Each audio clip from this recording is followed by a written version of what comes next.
Olá pessoal, esse vídeo aqui nós vamos mostrar como que funciona o método risco e retorno. Lembrando sempre que esse método tem como objetivo, né, preservar o seu capital, ou seja, fazer um gerenciamento de risco. Tá? Lembrando também que esse método ele deve ser usado em conjunto, tá, com o setup gráfico. Tá?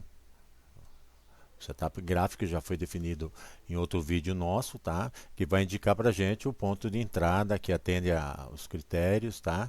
E aí a partir desse momento, a partir do momento que o setup gráfico identifica o ponto de entrada, nós executamos uma compra e aí nesse momento é que utilizamos então o método, tá?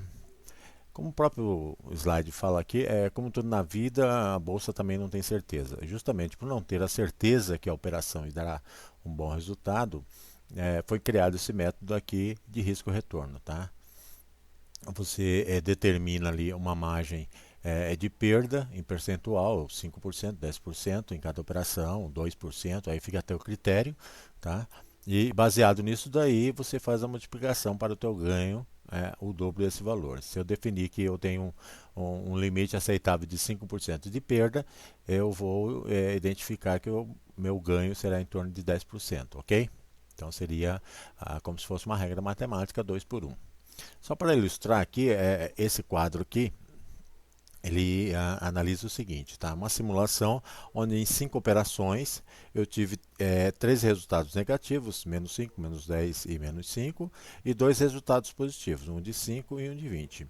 Isso, pelo resultado financeiro acumulado, tá? Eu fechei as 5 operações com um ganho de 5%.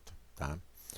Lembrando bem que o resultado que vai nos dar mais chance de sucesso, tá, é o setup gráfico. É lá que você vai definir o momento certo de você executar a sua compra ou, se você estiver operando vendido, a sua venda, ok? Tá? Então, a partir desse momento, tá, as possibilidades utilizando o setup gráfico facilita bastante. Tá? Ele vai gerenciar o risco da sua operação. Tá? Nessa simulação, como eu falei, apesar de em 5 operações termos aqui 3 operações negativas e 2 positivas, o acumulado acabou sendo em torno de 5%. Tá? O conceito do método, tá? Ele é definir um limite aceitável para sua perda numa operação. Tá? A regra se resume numa operação matemática de 2 por 1, ou seja, para cada R$ 2 que eu desejo ganhar, eu admito correr um risco de perder até R$ 1. Tá? Devido ao movimento, à volatilidade do mercado, esse método ele foi partilhado em dois. Então nós vamos ter 2 stop loss e 2 stop gain. Por que isso?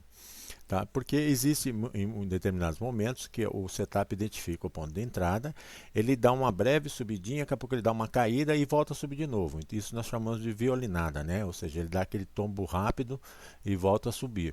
Então muitas vezes você coloca só um stop, bateu ali, saiu, você está fora da operação.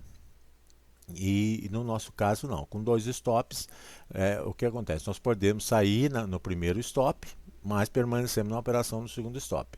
Como é que eu faço isso daí? Eu divido a operação. Se eu comprei 10 mil opções, por exemplo, né, eu vou dividir, sendo que no primeiro stop eu coloco metade, 5 mil, a um percentual, e no segundo stop os outros 5 mil. Então eu posso sofrer a violinada no primeiro stop, mas permaneço na operação ainda com metade do que eu entrei inicialmente. Tá? Vamos dar aqui um exemplo. Vamos dizer que eu comprei aqui uma opção em R$ 1, tá? Um valor unitário de R$ 1, comprei 10 mil opções ao valor de R$ 1. Tá? É um exemplo simbólico. Tá? Então o que eu vou fazer? Eu vou colocar um stop loss, tá? LCL1, que seria o meu primeiro stop, de 5 mil, ou seja, 50% da quantidade física que eu comprei, com limite de perda em 5%. Portanto, eu vou colocar um stop loss de 5 mil opções, tá? A 95 centavos. Coloco um stop gain, um SG1, tá? De 50%, ou seja, de 5 mil também, com limite de 10%, tá? De ganho. Tá? Lembrando aqui que justamente nesse ponto aqui, se ele for atingido, os outros 50% eu vou puxar para o meu ponto de compra. fazendo isso, eu já vou estar garantindo metade, 5%, por exemplo, de ganho. Aí eu faço um segundo stop loss, que eu chamo de stop loss final, SLF, dos outros 50, dos outros 5 mil restantes, ok? Aí, só que aí eu vou colocar um limite de perda de 15%, portanto em 85 centavos. Acontecendo de eu ser estopado tanto no 1 como no final, eu vou estopar um com 5% e outro com 15%.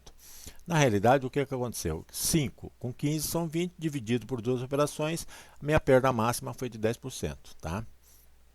E por último, eu faço um stop gain final de 50% do restante, dos outros 5 mil restantes, né, da operação, porque eu já vendi metade no stop gain inicial, tá, com 10%, e agora eu vou vender o restante, tá, da operação com stop gain de 30%. Tá? Aí é o mesmo estilo. Se eu for estopado no gain 1 e no gain final, eu saí com 10%, 30%, 30 com 10 são 40, dividido por 2, eu tive um ganho de 20%, ok? Então, as possibilidades que eu tenho operando com esse método: ser acionado dos dois stop loss. 2. Ser acionado dos dois stop gain. 3. Ser acionado somente no stop loss inicial e depois ela voltar a subir e eu ser acionado somente no stop gain inicial, stop gain 1. Ser acionado somente no stop loss inicial, tá? E com isso e voltar a subir e deixar correr e ser estopado, tá? Somente no final lá. Ok? E 5, ser acionado no stop gain inicial e estopado no meu preço de compra. Por quê?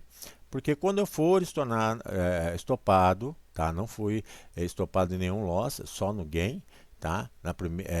Em 10%, eu puxei meu preço de compra, tá? O meu stop loss para o meu preço de compra. Por que eu faço isso? Para proteger meu lucro, tá? Portanto, existem 5 possibilidades de resultado para a sua operação se usando esse método. No número 1, tá? Simplificando aí o exemplo que eu dei de 10% no gain 1, 30% no gain final, 5% no stop loss inicial e 15% no stop loss final. Tá? Fui estopado nos dois loss, menos 5% no loss 1 e menos 15% no loss final. O resultado, somos 2, 15 com 5, dá 20 dividido por 2, porque foram duas operações, me dá um resultado de menos 10, que é o meu limite máximo. Número 2, fui estopado no gain 1. E já automaticamente, ao ser estopado no gain 1, eu puxei o restante da operação para o meu loss, alterei o meu loss para o meu preço de compra, e isso já garantindo. Aí ela continuou subindo e eu fui estopado no gain final, me dá um resultado de 20%. 10 com 30 são 40, dividido por 2, tá? Vai dar os 20%. No item 3 eu fui estopado no loss inicial, menos 5, depois ela voltou a subir, eu fui estopado no gain 1, tá? 10%. Aí é a mesma coisa, tá? Perdi metade, ganhei metade, me deu um ganho de 2,5%. No 4, eu fui estopado no loss inicial em menos 5 e só fui estopado depois no gain final em 30. Me dá um retorno de 12,50. Tá? Lembrando por que dá essa diferença. Porque metade da operação foi estopado com menos 5 e metade foi estopada no gain com 30. Tá? E por último nós temos o 5. Eu fui estopado no gain 1 em metade da operação a 10%, puxei o meu preço de compra, tá? O meu loss restante para o meu preço de compra, tá? E após ser estopado no gain 1 com 10%, ela voltou a cair e aí bateu no meu preço de compra e eu acabei saindo da operação. Isso me dá um resultado de 5%, ok? Então só lembrando que no item 2... e no item 5, ao atingir o stop gain 1, stop gain inicial, eu vou executar 50% da operação. Executando 50% da operação, eu vou alterar o restante que eu tenho, vou alterar o meu loss final, tá? Para o meu preço de compra ou venda se você estiver operando vendido, ok? Feito isso aí, você faz a sua proteção de ganho. Ok, gente, isso daí foi só para auxiliar mais um pouco e para que vocês possam assimilar como que funciona o método risco-retorno. Lembrando sempre que isso aqui é uma estratégia de gerenciamento de risco. O processo todo é você usar o setup gráfico para achar o seu ponto de compra ou de venda, se eu for operar vendido, executando, acontecendo isso daí, você está na operação, ao estar na operação, você vai utilizar o método risco e retorno para gerenciar a sua operação, ok? Espero que seja útil e até o próximo vídeo. Obrigado.